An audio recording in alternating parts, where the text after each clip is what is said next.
గజం కేవలం 13,500 రూపాయలకి హైదరాబాద్ కి చేరువలో మీ సొంత ఇంటి కలను నిజం చేసుకోండి శ్రీ వాసవి ప్రాజెక్ట్స్ తో. వివరాలకు ఈ నెంబర్లకు కాల్ చేయండి.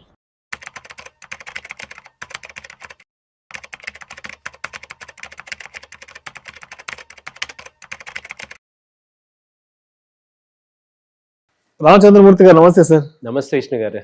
రామచంద్రమూర్తి గారు, స్టాక్ మార్కెట్లో విజయం సాధించడానికి, లాభాల వైపు మన ప్రయాణం కొనసాగించడానికి Warren Buffett the father of investments అని గొప్పగా చెప్పుకుంటాం కదా. మరి వారెన్ బఫెట్ గారు చెప్పిన కొన్ని సూత్రాలు ఏమున్నాయి అంటే మార్కెట్లో మంచి లాభాల వైపు అడుగులేస్తూ వెళ్ళడానికి? చాలా ఎక్సలెంట్ క్వశ్చన్ సార్ ఇది, ఎందుకంటే అందరికీ ఉపయోగపడే క్వశ్చనే. సో వారెన్ బఫెట్ గారి జీవితాన్ని మనం అర్థం చేసుకుంటే వాళ్ళ వ్యాపార సామ్రాజ్యంలో స్టాక్ మార్కెట్లో ఆయన కోట్లకి అధిపతి అయ్యారు.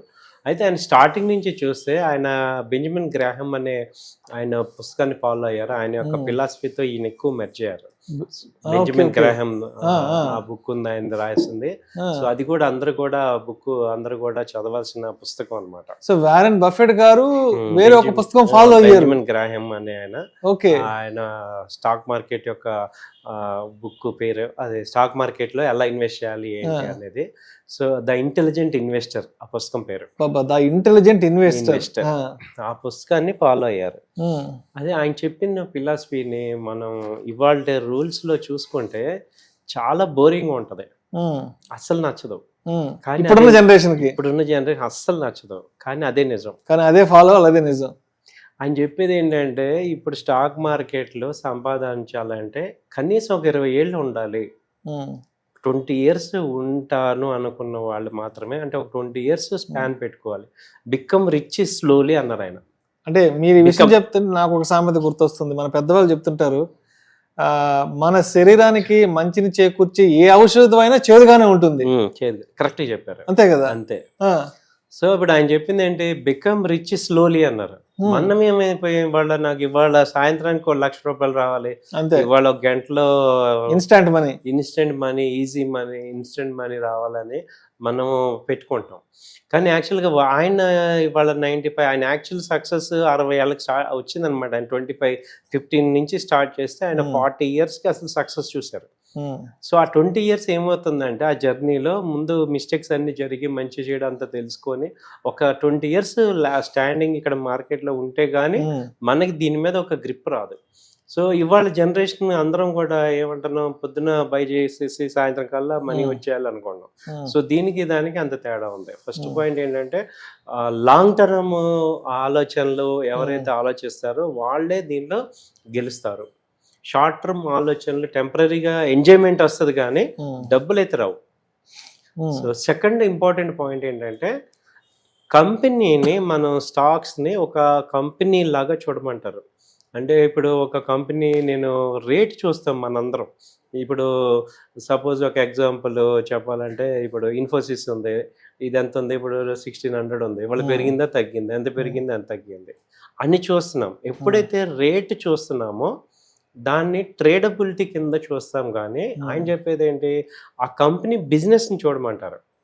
అంటే ఇన్ఫోసిస్ ఏ కంపెనీ, అది ఇప్పుడు ఏం చేస్తుంది, ఏ రంగంలో ఉంది, ఏ సెక్టర్లో ఉంది, వాటి గ్రోత్ ఏంటి, సేల్స్ ఎలా ఉన్నాయి, లాస్ట్ 1 ఇయర్ గ్రోత్ ఎలా ఉంది, లాస్ట్ 5 ఇయర్స్ ఎలా ఉంది, నెక్స్ట్ 3 ఇయర్స్ 4 ఇయర్స్ ఎలా ఉంటుంది ఏంటి అని. అంటే మనము ఒక 20 పాయింట్స్ 30 పాయింట్స్కి ప్లే చేసే వాళ్ళు ఉంటాము, ఒక 100 పాయింట్స్. ఎప్పుడైనా మనం రేట్ చూస్తున్నాం. ఆయన ఏమంటారంటే బిజినెస్ చూడమంటారు. ఈ రెండు క్వైట్ కాంట్రవర్సీగా ఉంది. ఇప్పుడు ఏమంటున్నాం అందరం, రేటు బిజినెస్ నాకు కాదు, ఇప్పుడు అది పెరుగుతుందా తగ్గుతుందా ఏంటి, ఎంత ఉంది, ఎంత ఇన్వెస్ట్ చేయాలి, ఎప్పుడు వస్తుంది అంటే ఫాస్ట్ లైఫ్ అలవాటు అయిపోయి మనం ఏమంటున్నామంటే కంపెనీ బిజినెస్ చూడట్లేదు. ఇప్పుడు ఐపీఓలో లిస్టింగ్ ఉన్నాయి, ఒక్కళ్ళకి కూడా అసలు కంపెనీ ఏంటో తెలియదు. ఊరికే మనం ఐపీఓలో పెట్టేస్తున్నాం. కొన్ని సక్సెస్ అవుతున్నాయి, కొన్ని ఫెయిల్ అవుతున్నాయి. యాక్చువల్గా రీసెర్చ్ అనేది మనం చేయట్లేదు యాక్చువల్గా. సో అందుకే వాళ్ళు ఏమంటున్నారంటే, ఆయన ఈ కంపెనీ గురించి మీరు if you don't know any company don't invest. So if you don't know business don't invest అంటారు ఆయన సింపుల్గా. సో థర్డ్ మేజర్ పాయింట్ ఆయన చెప్పేది ఏంటంటే, ఓవర్ దురాశ పడద్దు అంటాడు.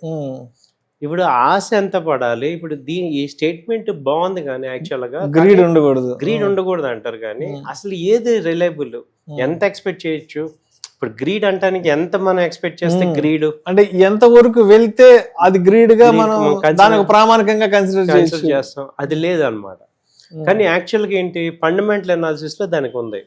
యావరేజ్ గా ఒక 15% నుంచి 20% పర్ యానం గనక స్టాక్ ప్రైస్ మూవ్ అవుతుంటే దాన్ని నార్మల్ ఎక్స్పెక్టేషన్ అంటాం. మనకి 30%, 100% మల్టీ బ్యాగర్స్ ఇవన్నీ కూడా అయిపోవాలనుకుంటే గ్రీడ్ అంటాం.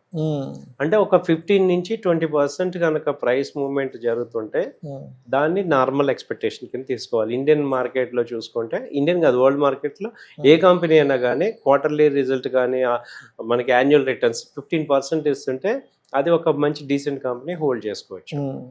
సో ఇది మూడో పాయింట్. గ్రీడ్ అంటే ఏంటంటే ఈ 15% కాకుండా నాకు 1 year లో డబుల్ అయిపోవాలి, ట్రిపుల్ అయిపోవాలి అనుకుంటే అది గ్రీడ్ లో ఉన్నాం. సో గ్రీడ్ లో ఉన్న వాళ్ళందరూ కూడా ఎఫెక్ట్ అవుతారు. ఓకే. నాలుగో పాయింట్ ఆయన చెప్పింది ఏంటంటే ఎప్పుడు కూడా క్యాష్ బ్యాకప్ ఉంచుకోవాలంటారు. Emergency fund or cash backup. Market fall అవుతున్నప్పుడు కంపల్సరీ కూడా క్యాష్ బ్యాకప్ ఉండాలి. సో ఆ డౌన్ లో కూడా కొనేటట్టు ఉండాలి. సో మార్కెట్స్ అనేవి ఫ్లక్చుయేట్ అవుతుంటాయి. సో మార్కెట్ ప్రిడిక్షన్ కాకుండా ఒక ఫిలాసఫీ, డిసిప్లిన్ ఫిలాసఫీతో ఇన్వెస్ట్మెంట్ చేయమంటారు. ఓకే. సో అది మెయిన్. సో మార్కెట్ ఫాలో అవుతున్నా కూడా మన చేయమంటారు. అన్నిటికన్నా ఐదో పాయింట్ ముఖ్యమైనది ఏంటంటే కంపెనీ యొక్క మార్జిన్ ఆఫ్ సేఫ్టీ పెట్టుకోవాలి అంటాడు. మార్జిన్ ఆఫ్ సేఫ్టీ అనేది పెద్ద విషయం అనమాట. ఇప్పుడు నిఫ్టీ ఉంది, ఇంత హై రేట్లో కొనొచ్చా? సో ఇప్పుడు డౌన్ సైడ్ ఎంత రిస్క్ ఉంటుంది, పైకి వెళ్ళే రివార్డ్ ఎంత, రిస్క్ రివార్డ్ యొక్క యాక్యురసీని మార్జిన్ ఆఫ్ సేఫ్టీ అంటాం. అంటే ఇప్పుడు సపోజ్ మనం 100 రూపాయలు ఉన్న ప్రజెంట్ స్టాక్ కనుక అది ఒక 30 రూపీస్ 40 రూపీస్ ఆ రేంజ్ లో వచ్చినప్పుడు కొంటే ఇక అక్కడి నుంచి కిందకి వెళ్ళే ఛాన్స్ చాలా తక్కువ ఉంటాయి. ఓకే. సో అలాంటి ఎంట్రీలు కొనుక్కొని, అంటే బాగా మార్కెట్స్ ఎప్పుడైతే కరెక్షన్స్ అయ్యాయో అలాంటప్పుడు మనం ఇన్వెస్ట్మెంట్ చేసుకున్నవి చాలా లాంగ్ స్టాండింగ్ హోల్డింగ్ అవుతుంటాయి. వాటిని టచ్ చేయకుండా ఉంటే అవి మనకి మంచి వెల్త్ క్రియేటర్స్ అవుతాయి అంటారు. సో మార్జిన్ ఆఫ్ సేఫ్టీ అంటే ఇప్పుడు ఈ ప్రతి కంపెనీ ప్రైస్ ఒక మూమెంట్ ఉంటుంది, అప్ అండ్ డౌన్ మూమెంట్. అది ఎంత వరస్ట్ మూమెంట్ అయినా నేను కొన్న రేటు కన్నా కిందకి వెళ్ళకూడదు, దాన్ని margin of safety. Right sir, right sir. So ఈ 5 పాయింట్లు బేసిక్. 6వ మేజర్ పాయింట్ ఏమంటారంటే నీ పర్సనల్ ఎమోషన్స్ ని అక్కడ తీసుకురావద్దండి. ఎగ్జాక్ట్లీ. సో మన పర్సనల్ ఎమోషన్స్, ఇప్పుడు మనకి మార్కెట్ పెరిగింది, డబ్బులు రాగానే ప్రాఫిట్ రాగానే ఎక్సైట్ అయిపోవటం, లేకపోతే మార్కెట్ ఫాలో అవగానే డౌన్ అవ్వకూడదు, అంటే ఎంత వద్దన్నా వస్తూనే ఉంటాయి. లేదంటే కొన్ని స్టాక్స్ మీద కొంతమంది ప్రేమ కలిగి ఉంటారు, ఇది నాకు ఇష్టమైన స్టాక్, ఇది నాకు బాగా తెలిసిన స్టాక్ అని. సో అలాంటివి ఎమోషన్ కాకుండా కంపెనీ పర్ఫార్మెన్స్ ని బట్టి స్టాక్ హోల్డింగ్ అనేది పెంచుకోమంటాడు. సో కంపెనీ పర్ఫార్మెన్స్ బాగున్నంత కాలం ఆ కంపెనీని హోల్డ్ చేయొచ్చు. సో ఇవన్నీ కూడా అందరం ఒకసారి చదువుకోవాలి. సో మనకేం నచ్చవు ఇవన్నీ కూడా, కానీ అవే నిజాలు. సో బట్ ఏంటంటే మనలాంటి వాళ్ళు రిపీటెడ్ గా చెప్తుంటే కనీసం నా పాయింట్ ఏంటంటే ఇప్పుడు ఈ రెండింటిని అడాప్ట్ చేసుకోవాలి. ఇవాళ నేను బఫెట్ కాలంలో ఉన్నట్టు లేదు కదా. సో ఇప్పుడు నేను అడ్జస్ట్ చేసుకుంది ఏంటంటే కొంత పోర్షన్ ఆయన చెప్పినట్టు ఇన్వెస్ట్మెంట్ కింద పెట్టుకొని, కొంత పోర్షన్ నాకు నచ్చినట్టు ఈ ట్రేడింగ్ అని లేకపోతే షార్ట్ టర్మ్ ఇన్వెస్ట్మెంట్ చేసుకోవటం వల్ల ఇది లాంగ్ టర్మ్ క్యాపిటల్ మనకి మంచిగా సపోర్ట్ అవుతుంది. Right sir, right sir.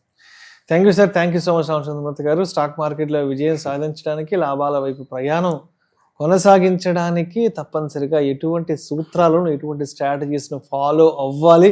And Warren Buffett గారు అంటే ఇవన్నీ ఎక్కడి నుంచి ఆయన ఇన్స్పైర్ అయ్యారు, ఎటువంటి పుస్తకం చదవడం ద్వారా ఆయన కూడా మార్కెట్లో నిలదొక్కోగలిగాడు అన్న విషయం గురించి చాలా చక్కగా తెలియజేస్తే thank you so much sir. Thank you అండి.